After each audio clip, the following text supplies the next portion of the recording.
दो जगह पे कुछ गड़बड़ियों की भी ध्यान आई है। मैं छात्रों को और अभिभावकों को आश्वस्त करता हूं, उसको भी सरकार बड़े गंभीरता के साथ लिया है। 5 राज्य 8 ठिकाने और मंत्री जी कहते हैं मुद्दा लोकल है।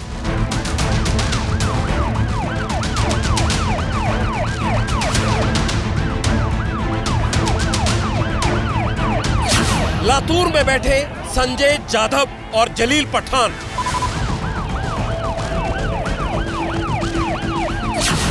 गुरुग्राम में बैठा गंगाधर,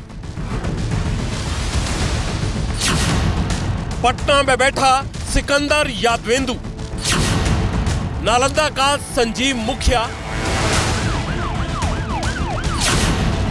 पटना का लर्न प्ले स्कूल,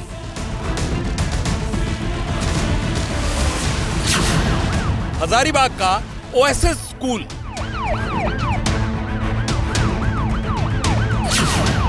गोधरा का जय जलाराम स्कूल, भोपाल की प्रिंटिंग प्रेस। दो जगह पे कुछ गड़बड़ियों की भी ध्यान आई है। मैं छात्रों को और अभिभावकों को आश्वस्त करता हूं, उसको भी सरकार बड़े गंभीरता के साथ लिया है।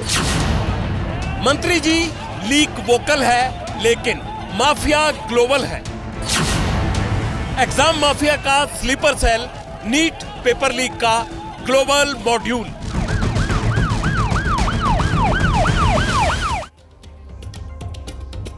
देश के शिक्षा मंत्री धर्मेंद्र प्रधान के लिए नीट पेपर लीक का मुद्दा लोकल हो सकता है, लेकिन एग्जाम माफिया के लिए पेपर लीक करना ग्लोबल सिंडिकेट का हिस्सा है। बात हैरान करने वाली है, लेकिन सच है। कुछ दिन बाद यह देश के सामने आ जाएगा। यही वजह है कि पटियाल पिछले 18 दिन से 24 लाख कैंडिडेट्स के इंटरेस्ट में नीट पेपर लीक पर वोकल है।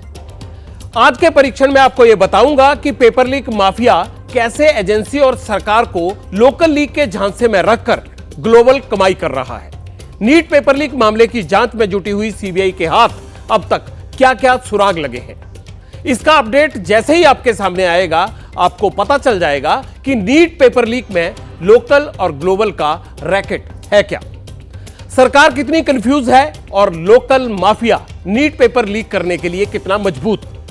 मामला थोड़ा कॉम्प्लेक्स्ड है, लेकिन पटियाल इसे मुर्गी और अंडे की मदद से आसान करने की कोशिश करेगा। आपने सोने का अंडा देने वाली मुर्गी की कहानी तो सुनी होगी। एक आदमी के पास मुर्गी थी, रोज सोने का अंडा देती थी। आदमी ने सोचा इंतजार कौन करे, पेट फाड़ो और सारे अंडे निकाल लो। मुर्गी मर गई और अंडे भी चले गए। नीट पेपर लीक करने वाले माफिया ने इस कहानी से सबक लिया और पेपर लीक करने पर अपनी रणनीति चेंज कर दी। एक दिन में कमाई करने की बजाय उसने धीरे धीरे लंबे वक्त तक कमाई के मॉडल को अपना लिया। क्वांटिटी की जगह क्वालिटी को टारगेट बनाया। ऐसा क्यों हुआ और इसे कैसे अंजाम दिया गया, अब यह समझिए। पेपर लीक माफिया करता क्या है? वो डिस्ट्रीब्यूशन लोकल करता है, मतलब बहुत सीमित लोगों को पेपर बेचा जाता है। दाम ज्यादा होते हैं और लोग कम। इसके लिए जो नेटवर्क तैयार किया जाता है उसमें आतंकियों की तरह स्लीपर सेल होते हैं। हर आदमी का काम अलग होता है और एक सेल दूसरे सेल को नहीं जानता। अब इसे अभी तक की जांच में हुई तमाम डेवलपमेंट्स के जरिए समझिए। झारखंड के हजारीबाग में ओएसएस स्कूल में नीट का पेपर लीक हुआ, लेकिन क्वेश्चन पेपर पूरे देश में बांटने की बजाय पटना भेजा गया और यहां 20-25 कैंडिडेट को ही पेपर अपनी आंखों के सामने याद करा दिया गया। बदले में प्रति कैंडिडेट 50 लाख रुपए लिए गए। अब गोधरा की जांच में सामने आए फैक्ट्स को देख लीजिए। यहां के जय जलाराम स्कूल में 17 कैंडिडेट्स को चुना गया। उनसे ओएमआर शीट खाली छोड़ने की बात हुई। बाद में एक्सपर्ट्स की मदद से उसे भरने का भरोसा दिया गया। सिलेक्शन के बदले रकम छोटी रखी गई। ओएमआर शीट भरने का ठेका 10 लाख रुपए प्रति कैंडिडेट का था। एग्जाम माफिया ने इसके लिए लोकल यूनिट की मदद से लोकल रिसोर्सेज पर काम किया। मतलब साफ है, पूरे देश में पेपर बांटने की जगह छोटे छोटे ग्रुप बनाकर पेपर लीक करके उसे बेचा जाए। महाराष्ट्र के लातूर में भी कैंडिडेट्स को छोटा ग्रुप बनाकर अंक बढ़ाने का ठेका दिया गया। यूपी की आरओ और एआरओ परीक्षा में तो गजब ही हो गया। भोपाल की प्रिंटिंग प्रेस से जिस इंजीनियर ने पेपर ये लीक किया था, वो पेपर लीक कर खुद कैंडिडेट के सामने पहुंचा, खुद क्वेश्चन बताए और फिर वहीं पर पेपर नष्ट भी कर दिया। मतलब सब कुछ लोकल स्तर पर हुआ, छोटे छोटे ग्रुप्स की मदद में। जब जब आप इस पैटर्न को 5 राज्यों के 8 ठिकानों पर देखते हैं तो आपको यह समझ आ जाता है कि लीक लोकल है लेकिन इसका असर ग्लोबल है। हालांकि हमारे शिक्षा मंत्री यह समझ रहे हैं कि पटना और गोधरा एक लोकल वारदात है जहां एग्जाम लीक हो, इसका असर पूरे एग्जाम की क्रेडिबिलिटी पर नहीं पड़ेगा। कोई उन्हें यह समझाए कि टुकड़ों में हुई बेईमानी से मेरिट लिस्ट में जो जगह बनाने वाले कैंडिडेट हैं वो सिलेक्शन लिस्ट में कितना अंतर पैदा कर देते हैं और एग्जाम की लेवल प्लेइंग फील्ड को बर्बाद करके रख देते हैं, ये इन छोटे छोटे ग्रुप्स की मदद से ही होता है। अब आप सोचिए कि नीट का मुद्दा अगर लोकल होता तो क्या इस केस में सीबीआई की एंट्री होती, ईडी जांच की मांग उठती? अब आप जांच में मिले सुरागों की मदद से पटियाल की थ्योरी को समझिए। पटना पुलिस ने लोकल स्टाइल में पेपर लीक करने वाले एग्जाम माफिया संजीव मुखिया गैंग के कई सदस्यों को गिरफ्तार किया।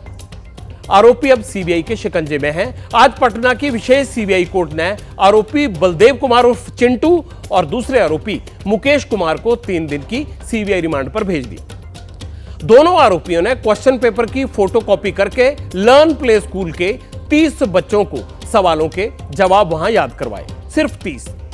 चाहते तो इसकी सेल लगा देते, कमाई ज्यादा होती, लेकिन पकड़े जाने का खतरा बढ़ जाता। और एक बार पेपर माफिया की मुहर लग गई तो भविष्य की कमाई भी खतरे में पड़ जाती है, इसीलिए लोकल पर जोर दिया गया। सीबीआई की टीम गुजरात के गोधरा, झारखंड के हजारीबाग, यूपी के कुशीनगर और बिहार के पटना में एक्टिव है। सीबीआई जांच लोकल स्तर पर चल रही है और एग्जाम माफिया के स्लीपर सेल को बस्ट करने में पूरी ताकत लगा रही है ताकि पेपर लीक के एग्जाम माफिया की ग्लोबल कमाई का पर्दाफाश किया जा सके, पेपर लीक के इस नए पैटर्न को बेनकाब किया जा सके। इसीलिए सीबीआई और लोकल पुलिस की सभी कोशिशें चल रही हैं। पटियाल ने आपको बताया था कि नीट का पेपर सबसे पहले झारखंड के हजारीबाग के ओएसएस स्कूल में लीक किया गया। सीबीआई की एक टीम आज हजारीबाग के हाशिमा कॉलोनी पहुंची और ओएसएस स्कूल के प्रिंसिपल एहसानुल हक से लंबी पूछताछ की। एहसानुल हक वही शख्स है जिन्हें एनटीए यानी नेशनल टेस्टिंग एजेंसी ने नीट एग्जाम करवाने के लिए सिटी कोऑर्डिनेटर बनाया था। हजारीबाग के ओएसएस स्कूल की नीट क्वेश्चन बुक लेट पर जो कोड था, यानी जो क्वेश्चन पेपर की जो बुकलेट थी उस पर जो कोड छपा हुआ था, वही पटना में जो जले हुए पेपर मिले थे उनसे मैच हुआ था। शक यह है कि ओएसएस स्कूल ही नीट का पेपर लीक करने वाला सबसे पहला स्थान था। ध्यान दीजिए, सब कुछ लोकल लेवल पर हो रहा है, ज्यादा दूरी नहीं है। बिना ज्यादा दूरी तय किए पेपर लीक को टारगेट के पास पहुंचा दिया जाता है और फिर काम होने के बाद उसे नष्ट कर दिया जाता है। यह मॉडस ऑपरेंडाई अब तक जांच में भी निकलकर सामने आ रही है। सीबीआई की एक टीम हजारीबाग की एसबीआई ब्रांच में भी पहुंची है, स्टेट बैंक ऑफ इंडिया की ब्रांच में। यह वही ब्रांच है जहां नीट के पेपर रखे गए थे। सीबीआई अधिकारियों ने बैंक कर्मचारियों से पूछताछ के साथ साथ बैंक के सीसीटीवी फुटेज भी खंगाले हैं। ये सब आज की अपडेट है। सीबीआई टीम जब प्रिंसिपल एहसानुल हक से पूछताछ करने के लिए पहुंची तब हमारे संवाददाता शशांक कुमार मौके पर ही मौजूद थे। शशांक ने प्रिंसिपल एहसानुल हक से बात करने की कोशिश की ताकि लीक के लोकल मॉड्यूल के बारे में कुछ और जानकारी मिल सके। कब से सीबीआई की टीम पूछताछ की आपसे सर? सर कब से टीम आपसे आज सुबह पूछताछ कर रही थी? देखिए एहसानुल हक साहब अभी कुछ भी बोलने से बच रहे हैं। सर आप शक था कि आपके सेंटर से पेपर लीक हुआ है लेकिन आप इसको नकार रहे थे, आप सिटी कोऑर्डिनेटर भी थे। एहसानुल हक सर कुछ कहना चाहेंगे? क्या आप कुछ कहना चाहेंगे? आपके घर से टीम जा रही है, कुछ दस्तावेज भी लेके कुछ बोलना चाहेंगे? एहसानुल हक सर कुछ बोलना चाहेंगे? एहसानुल हक सर कुछ बोलना चाहेंगे? सर कितने देर पूछताछ हुई है या क्या आपसे पूछा गया, कुछ साझा करना चाहेंगे? सर देखिए एहसानुल हक साहब जो हैं कुछ फिलहाल बोल नहीं रहे हैं। झारखंड के हजारीबाग से इस वक्त एक और बड़ी खबर सामने आ रही है। हजारीबाग में सीबीआई की टीम सीसीएल गेस्ट हाउस में 10 लोगों से पूछताछ कर रही है। यह पूछताछ नीट पेपर लीक मामले में हो रही है। सीबीआई के करीब 8 अधिकारी इस वक्त सीसीएल गेस्ट हाउस में मौजूद हैं। ओएसएस स्कूल के प्रिंसिपल एहसानुल हक समेत 10 लोगों से सीबीआई की टीम वहां पूछताछ कर रही है।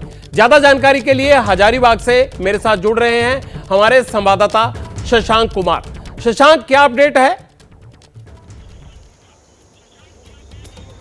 देखिए, सुबह 2 घंटे एहसानुल हक से घर पर पूछताछ हुई, 4 घंटे स्कूल में पूछताछ हुई और शाम 6 बजे से पूछताछ हो रही है। अभी 10 और लोग हैं कुल मिलाकर, और यही गेस्ट हाउस है सीसीएल का। आपको हम तस्वीरें दिखा रहे हैं। नीट पेपर लीक मामले में पूछताछ हो रही है। जो सोर्सेज बता रहे हैं, ये पूछा जा रहा है कि जो आपके यहाँ का प्रश्न पत्र था वो परीक्षा से पहले बिहार ही कैसे पहुँच गया। ये पूछा जा रहा है कि क्या परीक्षा माफियाओं से आप लोग के संपर्क हैं, अगर संपर्क आप लोगों ने किया तो किस तरह से किया।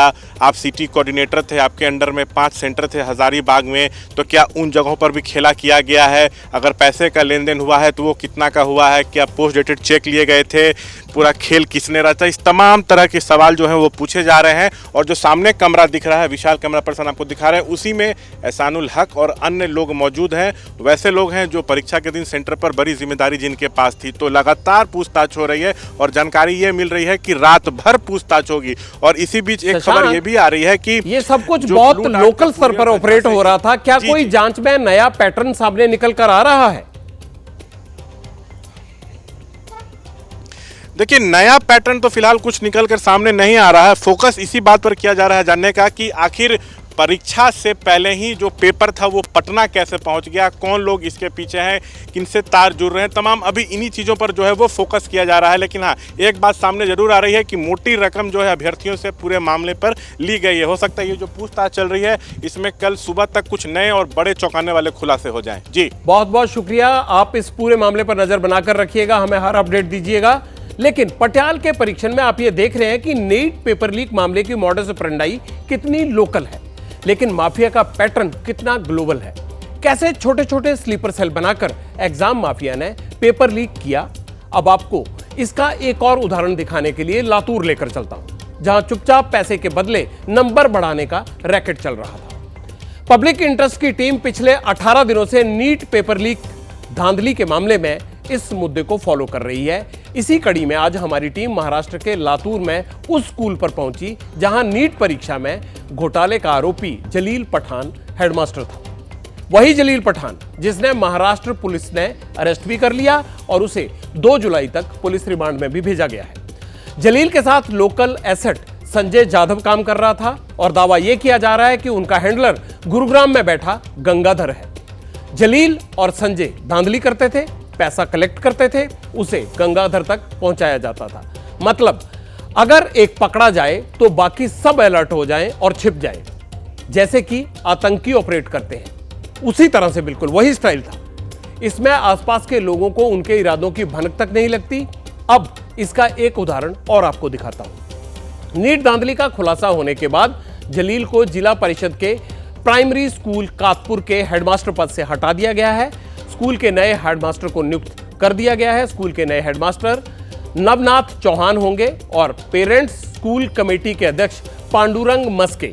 इन दोनों से एबीपी न्यूज संवाददाता सूरज ओझा ने बात की। आप भी सुनिए आरोपी जलील को लेकर बातचीत में क्या खुलासा हुआ। देख सकते हैं जिला परिषद प्राथमिक शाला कातपुर तालुका जिला लातूर, यहीं पर वो हेडमास्टर के तौर पर बच्चों को शिक्षा देते थे। फिलहाल उनकी गिरफ्तारी के बाद उन्हें निलंबित कर दिया गया है। हमारे साथ इस स्कूल के जो नए हेडमास्टर बन सकते हैं जो हमारे साथ हैं चौहान जी। सर, आप पठान जी को कब से जानते हैं? ये जो पूरा मामला हुआ है इसे देखते हुए स्कूल के लोगों में क्या बातचीत है? 5 महीने हो गए मेरे को। मैं पहले कभी पठान सर को पहचानता नहीं, जानता था नहीं, बैठना उठना नहीं था। मगर एक 5 महीने में ये समझ में आया कि स्कूल में उनका जो बाहर का रोल है उसका कोई संबंध नहीं है। अच्छा, कोई संबंध नहीं, कभी चर्चा नहीं होती थी। कभी पठान जी ने नीट नहीं या फिर ऐसी क्लासेस में पढ़ाते हैं? कभी भी नहीं, कभी भी नहीं। हमको भी नहीं, हमारे शाले कमेटी को कभी इसने बात नहीं की। उनका ऐसा रोल तो अच्छा था स्कूल में, कभी भी ऐसा हमको लगा नहीं कि वो ऐसा करेंगे। नीट पेपर लीक से जुड़े खुलासों की सीरीज में अब पटियाल एक और अहम बात आपको बताने जा रहा है। इससे सीबीआई को भी महत्वपूर्ण जानकारी मिल सकती है। खुलासा यह है कि महाराष्ट्र के लातूर से जिन आरोपियों को नीट पेपर लीक धांधली में गिरफ्तार किया गया है, उन आरोपियों के पास से नीट के अलावा राज्य सरकार की ग्रेड बी और ग्रेड सी की परीक्षा के एडमिट कार्ड भी बरामद हुए हैं। यानी जो इस दोनों दर्जों में नौकरी मिलती थी, उनके एग्जाम के एडमिट कार्ड भी मिले हैं। मतलब लातूर का लोकल लीक पैटर्न सिर्फ नीट तक ही सीमित नहीं है, दूसरी परीक्षाओं में भी गैंग धांधली करता है। लातूर पुलिस की जांच में यह भी पता चला है कि नीट पेपर लीक मामले में फरार जो आरोपी गंगाधर गुंडे है, शिक्षकों और एजेंट के बीच में वो कॉमन कड़ी था। गंगाधर फिलहाल कहां है इसका पता नहीं चला है, लेकिन यह कहा जा रहा है कि वो अंडरग्राउंड हो गया है। लातूर पुलिस की एक टीम गंगाधर की तलाश में उत्तराखंड पहुंची है और दावा यह किया जा रहा है कि पेपर लीक केस में गर्मी बढ़ने के बाद गंगाधर पहाड़ों में आराम फरमा रहा है। गंगाधर का बिहार कनेक्शन भी सामने आया है। जांच में यह पता चला है कि गंगाधर बिहार में कुछ लोगों से लगातार संपर्क में रहता था। गंगाधर बिहार के जिन लोगों के संपर्क में था वो नीट कैंडिडेट या फिर सॉल्वर गैंग के सदस्य हो सकते हैं। पुलिस को कुछ व्हाट्सएप चैट और कॉन्टैक्ट नंबर मिले हैं जिनके आधार पर गंगाधर के बिहार कनेक्शन की पुष्टि हुई है। अब एक और ध्यान देने वाली बात है, अगर जांच एजेंसी को गंगाधर नहीं मिला तो कोर्ट में कुछ भी साबित करना बहुत मुश्किल हो जाएगा, क्योंकि किंगपिन को पकड़े बिना साजिश को साबित करना लगभग नामुमकिन हो जाता है। इसीलिए गंगाधर का पकड़ा जाना बहुत जरूरी है ताकि आगे की कड़ियां जुड़ सके। नीट में धांधली का रैकेट झारखंड, बिहार, गुजरात, महाराष्ट्र और उत्तर प्रदेश तक ही सीमित नहीं है। राजस्थान के एग्जाम माफिया भी नीट धांधली के लोकल ग्लोबल मॉडल में बिल्कुल शामिल है, बराबर शामिल है। आप कहेंगे कैसे? तो ये भी मैं बताता हूं आपको। बिहार के मुजफ्फरपुर में डीएवी स्कूल में नीट एग्जाम सेंटर था। 5 मई के दिन पुलिस को धांधली की खबर मिली। यहां स्कूल प्रशासन ने जोधपुर एम्स के छात्र हुक्मा राम को पकड़ लिया, जो पटना के छात्र राज पांडे की जगह पर नीट का एग्जाम दे रहा था। मतलब कैंडिडेट बदल गए थे, देना किसी को था, दे कोई रहा था। जब तक पुलिस डीएवी स्कूल पहुंचकर उस आरोपी को पकड़ने की कोशिश करती, सॉल्वर हुक्मा राम को स्कूल प्रशासन ने वहां से भगा दिया। पुलिस ने प्रिंसिपल से कहा स्कूल की साख खराब ना हो, इसलिए यह काम किया, हुक्मा राम को छोड़ दिया। यानी पुलिस को उस प्रिंसिपल पर भी शक हुआ जिसने पुलिस के पहुंचने से पहले ही छोड़ दिया उसे। मुजफ्फरपुर पुलिस के जांच हुक्मा राम और राज पांडे के खिलाफ एफआईआर दर्ज करके आगे की कर रही है कि इन दोनों का क्या रैकेट था।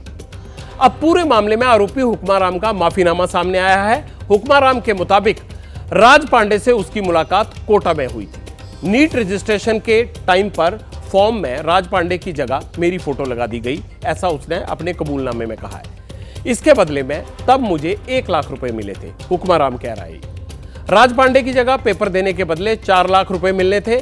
मैं गरीब परिवार से हूं, इसलिए यह काम कर रहा था। हुक्मा राम का केस पेपर लीक माफिया के नेटवर्क का सबूत है।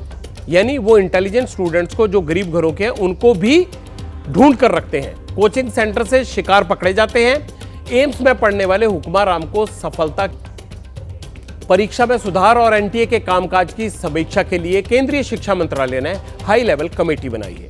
कमेटी ने अपनी जांच भी शुरू कर दी है। पेपर लीक विवाद के बाद एनटीए डीजी सुबोध सिंह को भी हटा दिया गया था, लेकिन बिहार से निर्दलीय सांसद पप्पू यादव ने एनटीए के पूर्व चीफ डीजी सुबोध को उनको गिरफ्तार करने की मांग की है। आखिर ऐसा क्यों किया, पप्पू से ही सुन लेते हैं।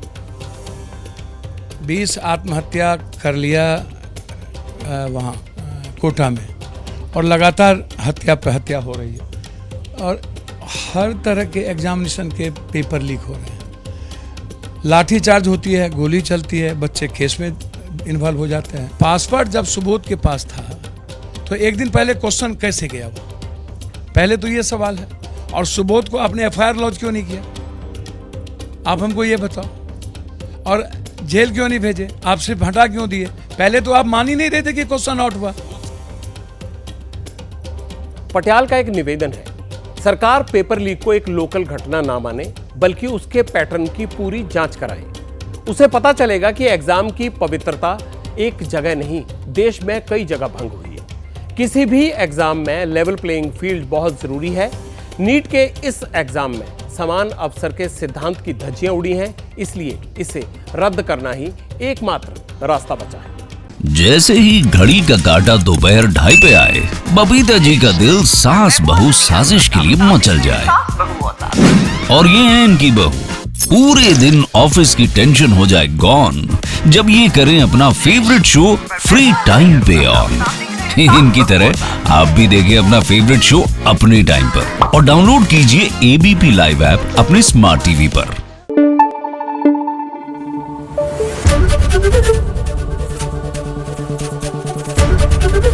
एबीपी न्यूज आपको रखे आगे।